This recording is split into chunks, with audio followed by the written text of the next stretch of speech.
Welcome to the Salmon Runs YouTube. Enjoy the video. You start by turning on Bluetooth, Wi-Fi, and location so transfers can register. This matters because Nearby Share writes entries only when connectivity is active. Once done, open Settings, navigate to Google, then Device Connections, and select Nearby Share. Make sure you tap the Recent or Shared tab right away. That view lists incoming and outgoing items. You do this first because it surfaces the most recent records, timestamps, and basic sender names, so you can identify which transfer to. Once you see entries, tap 1 to view file name, size, and timestamp so you know what was shared and when. This helps determine authenticity.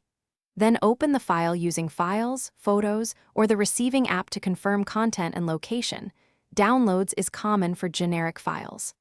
Also note the sender device name and any account or contact details displayed, because that provenance tells you who initiated the share. If you need evidence, take a screenshot or export the file to a folder you control. To finish, manage what you found.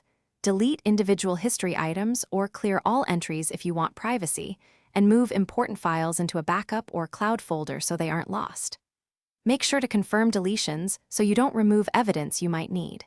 If you don't see any history at all, check permissions. Nearby Share needs location and nearby devices enabled.